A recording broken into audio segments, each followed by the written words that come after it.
de las causas por las que más nos buscan los médicos, las personas, es cuando tienen algún problema inflamatorio, porque ustedes saben que uno de los signos cardinales de la inflamación es ¿cuál? El dolor. Y cuando a alguien le duele algo, pues tiene que ir al médico, ¿no? Dependiendo de cómo es el dolor, sobre todo si el dolor es muy agudo, es muy fuerte, va a ir donde el doctor. Hay enfermedades que no producen mucho dolor y la gente se deja llevar con la enfermedad. Eso es lo que pasaba con un paciente que yo tenía que era diabético, y cuando llegó de mí, el paciente ya tenía retinopatía diabética, estaba ciego, y además tenía nefropatía diabética, necesitaba un riñón. Y aquella vez le digo, pero y no sé cómo se llamaba, y don Fortunato, ¿y por qué recién llegó a él en estas circunstancias al médico? Él era diabético, y me dice, mire doctor, le voy a decir la verdad, lo que pasa es que esta enfermedad de mierda no duele, pues. Y es verdad, ¿no? Los diabéticos no sienten dolor. Por eso es que cuando acuden al médico ya tienen complicaciones graves. Entonces miren ustedes cuando vemos que hay algún problema de inflamación. Cuando hay algún problema de inflamación, nos vamos a encontrar que las heridas, por ejemplo, son causas de inflamación. Entre ellas tenemos incisiones, contusiones, abrasiones, laceraciones, punciones, heridas por arma de fuego, abluciones, en fin. Esas son las causas mecánicas, ¿no? Pero también tenemos causas de agentes físicos que nos producen inflamación. Por ejemplo, los agentes microbianos, los agentes químicos y tóxicos, los agentes térmicos, la irradiación y la luz ultravioleta son tipos de factores que producen algún proceso inflamatorio. ¿Ya?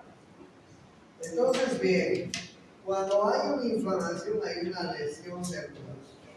Y denominamos lesión celular al resultado de una agresión a la célula que condiciona una alteración de su estructura y función que puede llegar a desencadenar la muerte, ¿no es cierto? Eso es muy importante. Entonces, la lesión celular es el resultado de una agresión a la célula que condiciona a una alteración en su estructura y función. Ya hemos visto daños que pueden haber en la célula. Pueden haber daños de la membrana, ¿sí? Por radicales libres. Pueden haber daños en el código genético, en el núcleo. Las radiaciones ionizantes o los radicales libres, por ejemplo, producen daños o pérdidas de ADN. Pueden haber disfunciones mecánicas en los diferentes organelos por alteraciones en la presión osmótica. Pueden haber deficiencia de metabolitos causadas por alteraciones en las hormonas, en el oxígeno, en la glucosa. Pueden haber fallas de la integridad funcional de la membrana celular debido a daño de las bombas de los iones. Puede haber bloqueo de las vías metabólicas debido a la interrupción de síntesis de proteínas, los venenos respiratorios. Entonces vean en este esquema simplificado de las posibles causas y mecanismos que pueden producir daño celular, como ustedes están viendo, ¿ya?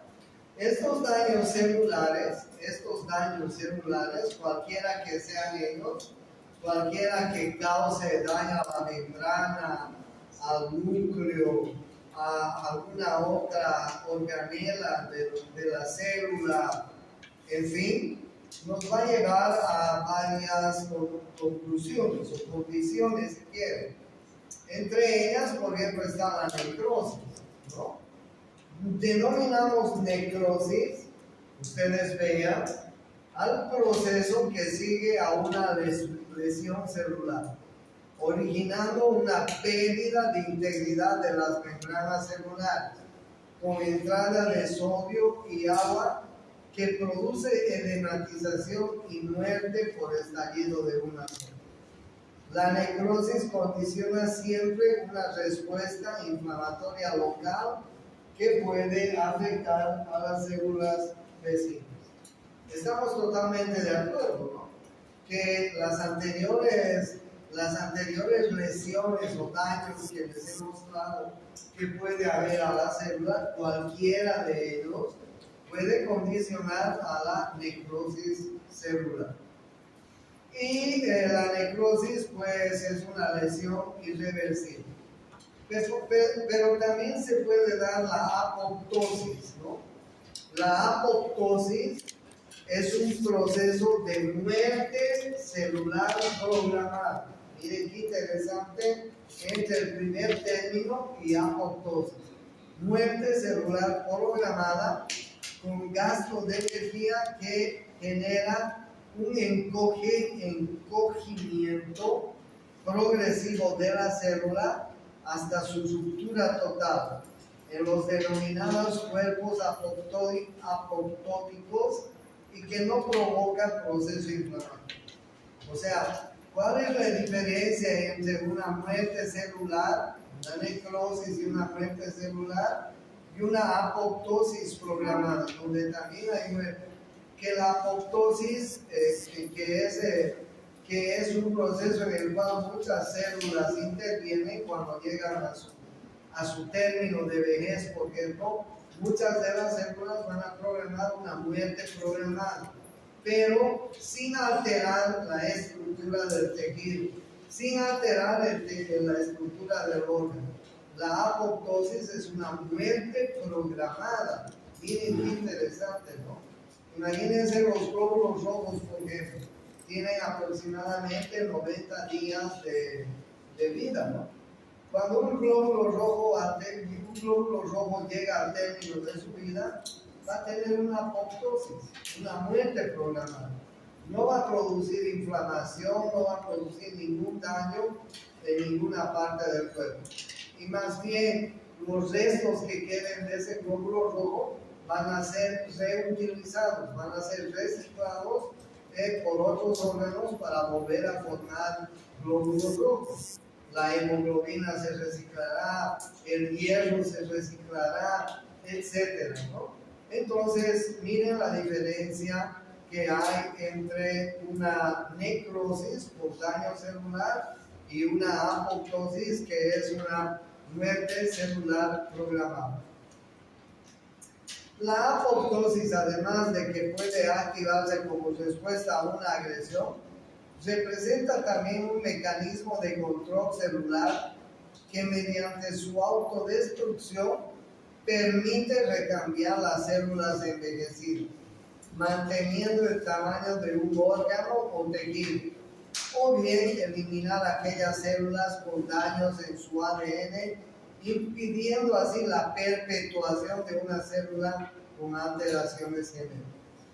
La apoptosis se ejecuta gracias a la activación de una cadena de proteínas denominadas caspasas, que pueden inducirse por dos vías, una vía exógena y una vía endógena. Pregunta de examen: ¿cuáles son las proteínas que inducen a la apoptosis?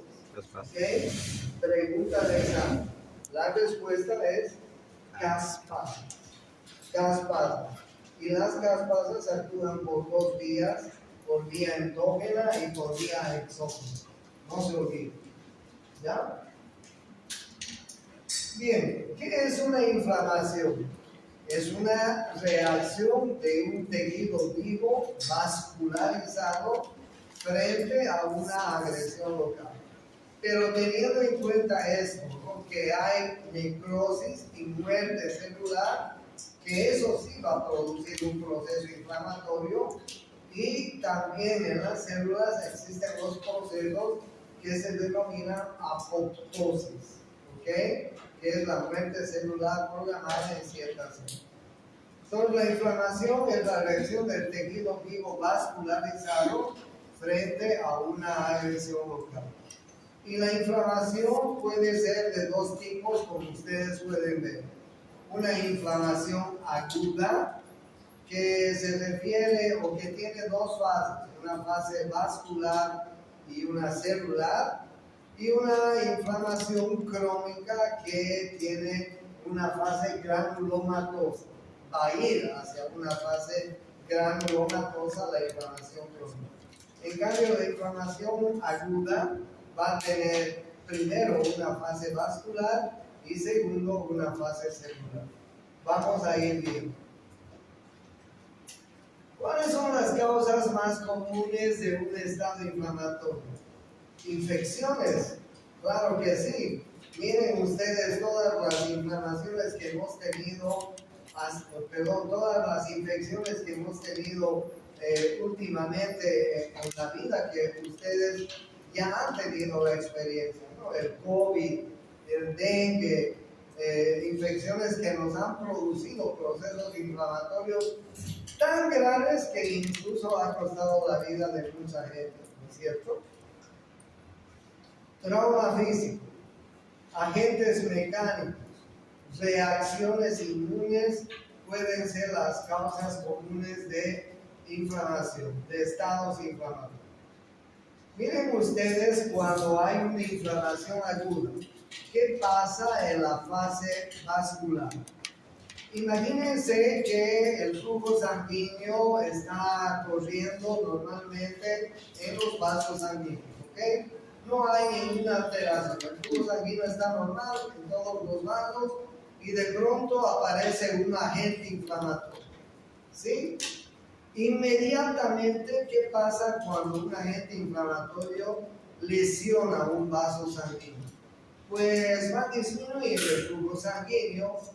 Inmediatamente a esa lesión va a haber una vasodilatación arterial y venosa, ¿sí? Inmediatamente. Y después de esa vasodilatación arterial y venosa, posterior a eso va a venir la segunda fase, por reflejo neural, una vasoconstricción. O sea, miren lo que pasa, ¿eh? Casi al mismo tiempo, inmediatamente hay una vasodilatación y después de la vasodilatación lo que el vaso trata de hacer es cerrarse. Pero primero se ha abierto, primero se abre el vaso, tanto arterial como venoso. ¿Para qué se abre? Para que a través de esa lesión puedan los factores proinflamatorios llegar al lugar donde se está produciendo la toxina. Aquí hay un agente inflamatorio, ¿sí?, que va a ser la fuente de la lesión, ¿ok? Inmediatamente va a haber una vasodilatación, los complementos, el sistema del complemento, el sistema de anticuerpos, inmediatamente van a liberarse y van a pues llegar al sitio donde ha habido la lesión. Pero al mismo tiempo va a haber casi inmediatamente después una vasoconstricción. Una vasoconstricción, la permeabilidad capilar va a aumentar y sustancias proinflamatorias van a comenzar a activarse en el lugar de la lesión. ¿Ok? Porque lo que pasa durante una inflamación en la fase vascular es que los mediadores proinflamatorios tienen que llegar hacia el lugar donde se está produciendo la inflamación, donde está habiendo una noxa inflamatoria, algún cuerpo extraño, algún agente inflamatorio.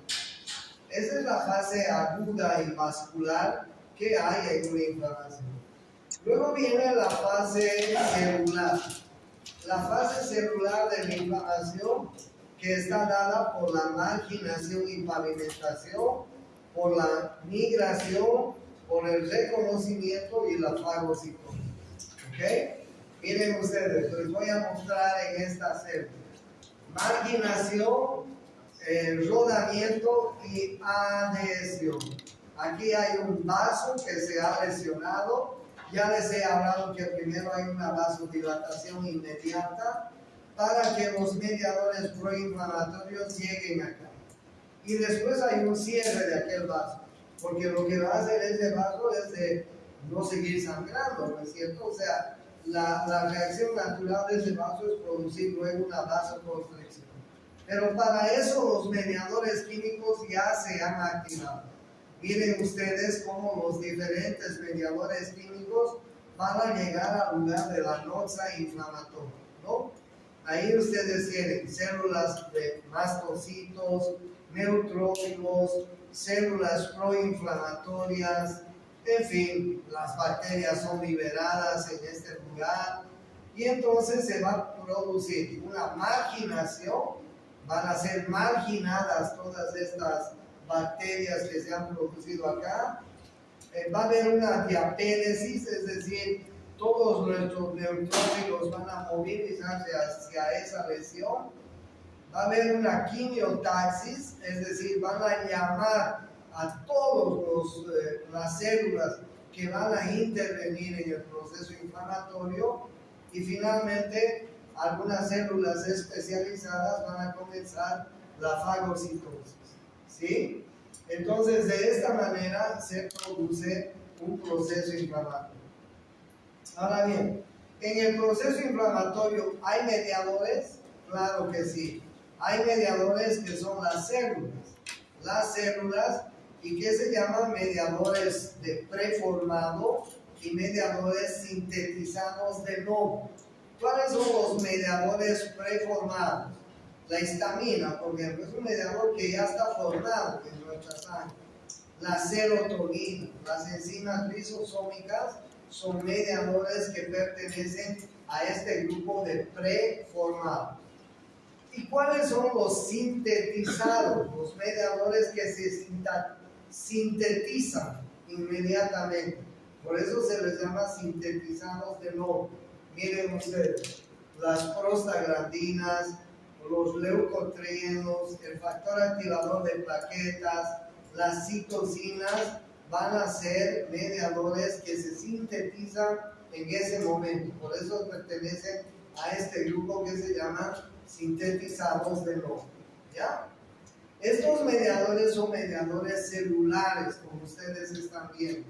Fíjense bien cuáles son los mediadores celulares, porque también hay mediadores proinflamatorios que pertenecen al plasma sanguíneo.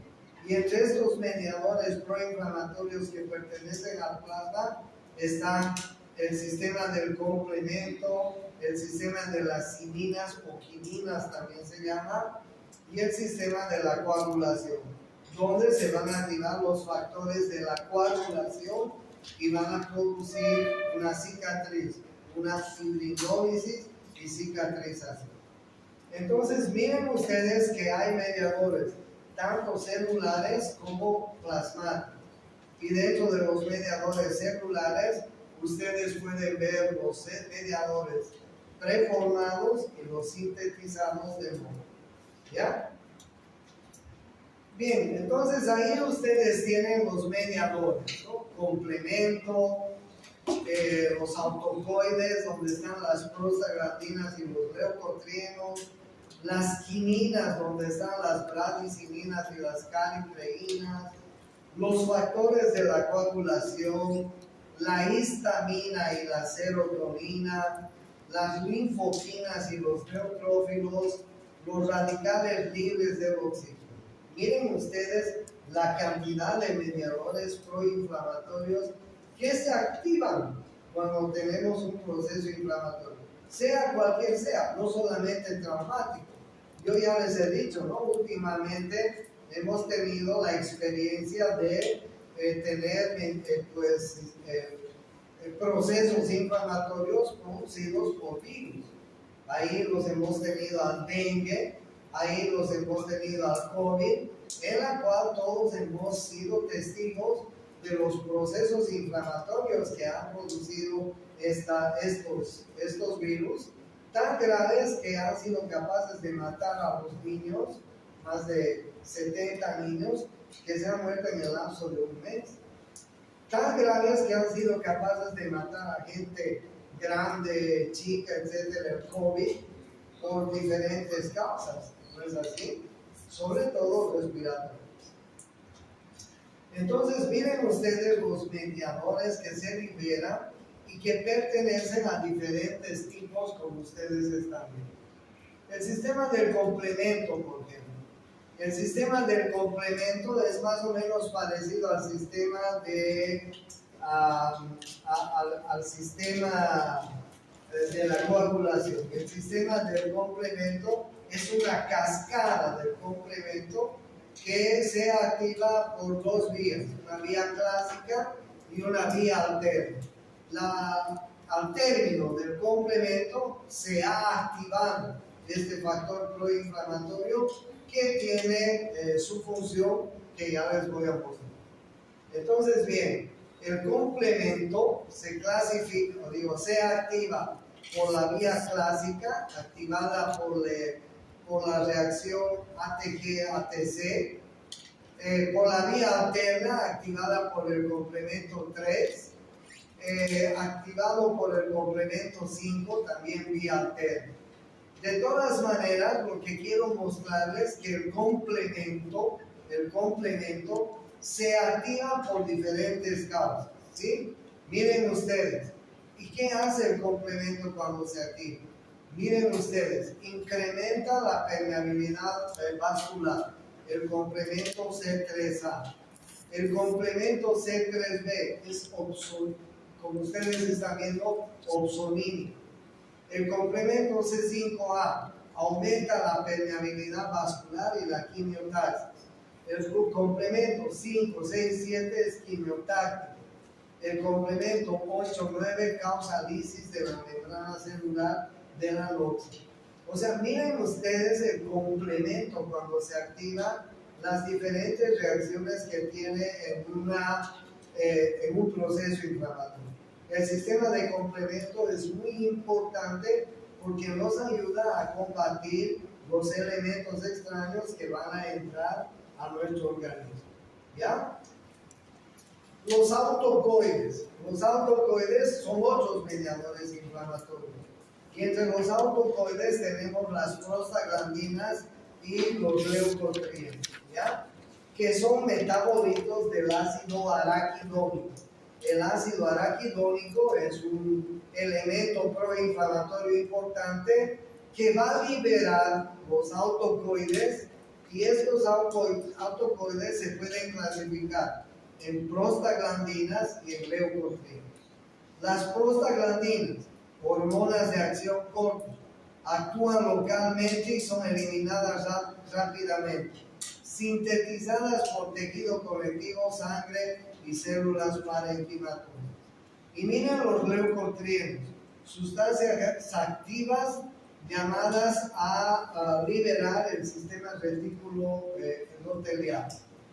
Potentes mediadores de la contracción muscular lisa, incrementan la quimiotaxis.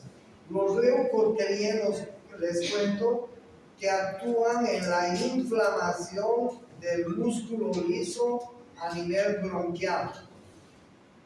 Cuando una persona tiene una crisis asmática, cuando una persona tiene una bronquitis inflamatoria aguda, son los leucotrienos los mediadores que son los responsables de la contracción muscular lisa. O sea, de cerrar los bronquios y bronquiolos. Por eso es que los médicos, cuando nosotros tenemos un proceso inflamatorio bronquial o un proceso inflamatorio asmático, es muy frecuente utilizar ah, antiinflamatorios, antileucotrienos. Están muy de moda hoy en día cuando tenemos pacientes que tienen cerradas las vías respiratorias por cualquier proceso, una bronquitis aguda, un asma bronquial, un EPOC, imagínense cualquier infección respiratoria que haya cerrado el árbol bronquial. Entonces lo que hacemos los médicos es utilizar antiinflamatorios, antileucotrienos, para evitar que estos leucotrienos cierren la musculatura lisa en los bronquiolos terminales. ¿Se imaginan un bronquiolo terminal que debe ser del grosor del repuesto de un bolígrafo? Imagínense un bronquio terminal que debe ser del grosor del repuesto de un bolígrafo, tal vez más delgado aún. Imagínense que su pared muscular lisa se contrae. Realmente se va a cerrar. Realmente ese paciente no va a poder respirar. Realmente se va a llenar de secreción. Entonces tenemos que tener en cuenta que hay unos mediadores que se llaman leucotrienos, que son los encargados de activar la musculatura lisa en el árbol respiratorio. Y lo que tenemos que hacer es contrarrestar a estos leucotrienos. Las prostaglandinas, cuando actúan en los procesos inflamatorios, son los responsables del proceso inflamatorio. Y todos los AINES que conocemos, todos los antiinflamatorios no esteroideos, tienen la función antiprostaglandínica. ¿Okay? La mayoría de ellos.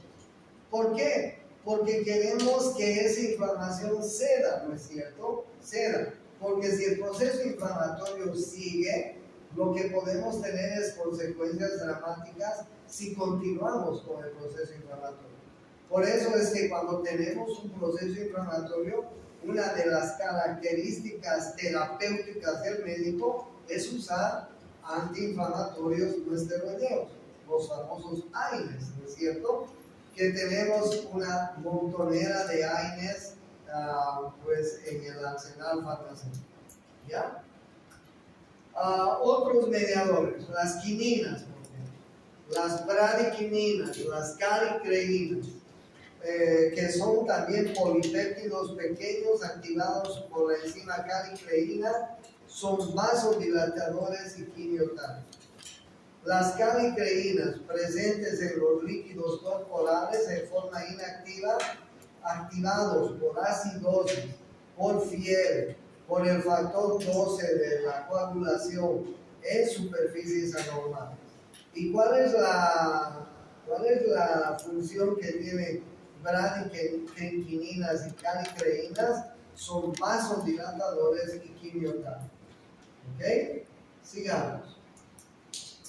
Entonces ahí ustedes tienen una combinación de todos estos elementos que les estoy mostrando, interacciones de las quininas, sistemas de coagulación, complemento, etcétera, que son los encargados de producir procesos inflamatorios.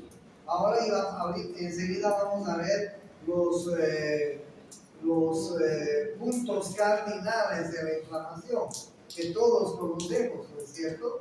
Pero tengan en cuenta que todos estos mediadores químicos son los encargados de producir todas las manifestaciones de una inflamación, todas ellas. ¿Okay? La histamina y la serotonina. Por ejemplo, en un proceso alérgico se libera histamina, ¿sí? Presente en mastocitos, basófilos y plaquetas, liberadas por reacciones mastocitos, inmunoglobulina E, fragmento C3, C5, aumenta la permeabilidad capilar. ¿Qué damos en un proceso alérgico? ¿Qué damos si una persona viene con una alergia a nuestra consulta? ¿Qué le vamos a dar? ¿Qué medicamentos le vamos a dar? Antihistamínicos, ¿no es cierto? Antihistamínicos. porque si no la histamina va a producir una serie de reacciones alérgicas en el organismo. Una picadura de un pet, una picadura de cualquier insecto grande. Imagínense un niño, ¿no es cierto? Y va a comenzar a liberar histamina. Entonces, ¿qué es lo que tenemos que dar? Antihistamina. Vienen muchas personas con alergia a ciertos alimentos. ¿Qué es lo que tenemos que dar? Antihistamina. Hay un paciente que tiene el antecedente de haber comido pescado y le ha producido un estado alérgico grande en todo el cuerpo. ¿Qué vamos a usar? Antihistamina. ¿Sí? La serotonina, presentes en plaquetas y mucosa gástrica. ¿Sí? Mediador mayor de la permeabilidad capilar. Las linfoquinas y los neutrófilos. Las linfoquinas son sustancias liberadas por linfocitos T, principales en reacciones inmunes. Inducen a la quimiotaxis para polimorfos nucleares y a los macrófagos. Las linfoquinas, las lisosomas de neutrófilos, contienen proteínas y proteasas. Activan la vía alterna del complemento. Aumentan la permeabilidad vascular, quimiotaxis y vasodilatación. O sea, miren ustedes cada mediador químico que les estoy presentando. En resumen, ¿cuáles son las acciones de los diferentes mediadores que les he mostrado hasta ahora? Las prostaglandinas producen vasodilatación. Aumentan la permeabilidad. Aminas vasoactivas, complemento 3A, complemento 5A, las bradicininas, los leucotrienos C, D y E. Aumentan la quimiotaxis, miren ustedes, el complemento C5A, el leucotrieno y bla, bla, bla, bla. Miren ustedes que cada mediador proinflamatorio tiene su acción en la inflamación. ¿Sí?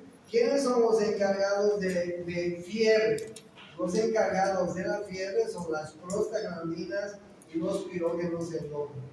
¿Quiénes son los encargados del dolor? Las prostaglandinas y las bradicininas.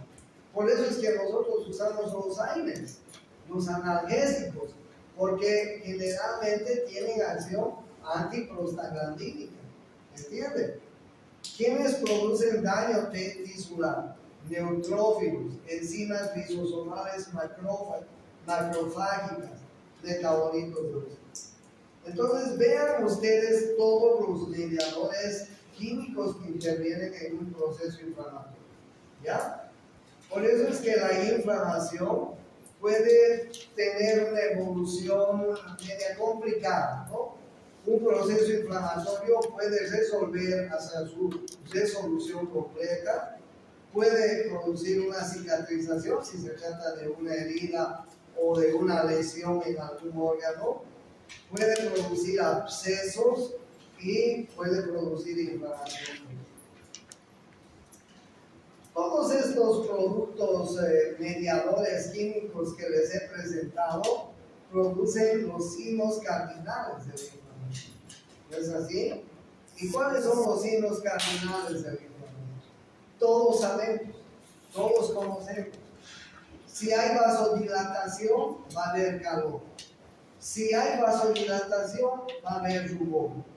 Si hay vasodilatación y migración de las diferentes células, va a haber tumefacción, va a haber dolor y va a haber pérdida de función. ¿No es cierto?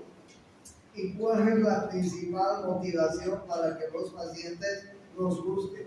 Estos procesos, ¿no es cierto? Son procesos inflamatorios que se caracterizan por cualquiera de estas características que tienen estos signos cardinales de la inflamación. ¿Ya? Dolor, sobre todo el dolor, ¿no?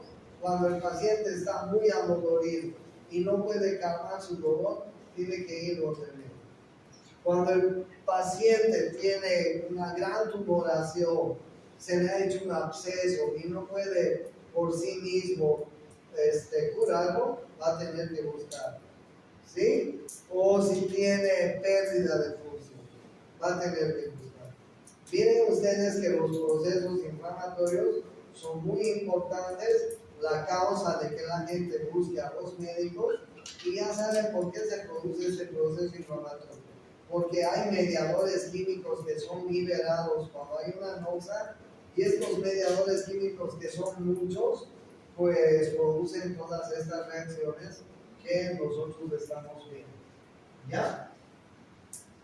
Entonces, bien, ¿la inflamación tiene efectos locales? Claro que sí, ¿no? Localmente, una inflamación puede producir calor, rubor, tumor, dolor, pérdida de función. Y sistemáticamente, claro que sí. Miren ustedes las reacciones o los efectos inflamatorios sistemáticos. Linfadenopatías, fiebre, aumento de la velocidad de eritrosedimentación, leucocitos. ¿Sí? Si un paciente viene donde un médico y le dice, ¿sabe qué, doctor? Me duele la garganta y además tengo fiebre. ¿Sí? Tengo dolor de la garganta, no puedo tragar la saliva y tengo fiebre y me duele al pasar. Antes de mirarle la garganta, ¿qué le vas a hacer? Le vas a revisar ganglios. Si hay ganglios, si tú palpas ganglios en esa región, vas a sospechar, hay algún proceso inflamatorio infeccioso que le está produciendo ese problema a este paciente. ¿Sí? Si hay una señora que está dando de lactar a su bebé y te viene con su mastitis, con su mama grande, crecida, adolorida y todo eso, vos como médico, ¿qué vas a buscar? Ganglios axilares. Si una persona tiene una infección en los órganos genitales externos, una mujer, oiga doctor, mire, tengo un flujo total y además es fétido y es amarillento y mancha mi ropa y tiene mal olor, antes de revisarle vas a buscar ganglios inguinales. O si un varón viene y te dice, ¿sabe qué, doctor? El viernes me fui de parranda con mis amigos y terminamos donde esas señoritas de mal vivir, y mire, y ahora de mi compañero está saliendo pus. Lo primero que vas a buscar es ganglios. ¿Entiendes? Si una persona tiene un uñero infectado en el pie, vas a buscar ganglios. Entonces la linfadenopatía es un clásico signo para nosotros los médicos para definir si puede ser infeccioso de ese proceso. No se olviden nunca de eso. Claro, la fiebre, y si nosotros pedimos laboratorio, pues en el hemograma nos van a dar que los glóbulos blancos están elevados. ¿Cuánto es lo normal de glóbulos blancos? De 5.000 a 10.000, ¿no? Y la velocidad de eritrosedimentación va a aumentar. Y seguramente dentro de los glóbulos blancos aumentados, los neutrófilos estarán aumentados también, ¿cierto? Va a haber una neutrofilia. Entonces, miren ustedes cómo pueden haber efectos sistemáticos de la inflamación. Bueno, la inflamación se puede resolver por resolución simple, regeneración, reparación. Y la reparación puede ser por primera intención o por segunda intención. ¿Ok? Si viene una herida que tiene varios días de evolución, no le vas a suturar, ¿cierto? Vas a dejar que cicatrice por segunda intención, haciéndole curaciones diarias. Imagínate que una persona se ha hecho una herida hace 3, 4 días. Ya no le sutures, pues. Solamente cúrale y que se resuelva por segunda intención. ¿Ok? Entonces, bien, de esta manera pueden resolverse las inflamaciones. ¿Y cuáles son los factores que van a modificar un proceso inflamatorio? Por eso es que es importante que nuestro paciente tenga un buen estado de salud. El estado nutricional de nuestro paciente, la irrigación sanguínea del lugar donde está el proceso inflamatorio, la presencia o ausencia de infección, ¿no es cierto?, de microorganismos, enfermedades como la diabetes, por ejemplo. El tratamiento con corticoides es muy importante, ¿no es así? o porque ya saben ustedes, los corticoides bajan el sistema inmunitario y bajan las defensas, o el número de leucocitos, también son factores que van a modificar la inflamación. No es lo mismo una apendicitis que tenga 11.000 de glóbulos blancos que una apendicitis que tenga 23.000 de glóbulos blancos, ¿no? Eso te va a hacer levantar las orejas y te va a hacer tomar toda la alerta posible en ese paciente, ¿no es así? ¿Y cuál es la orientación terapéutica en un proceso inflamatorio? Mejorar o tratar la insuficiencia del órgano vital, mejorar, si falta irrigación hay que mejorar, tratar el estado de shock, limpiar heridas, soluciones y utilizar antibióticos si fuera posible. Evitar la hipoterapia y optimizar la nutrición. ¿Ok? ¿Tienen alguna pregunta hasta acá?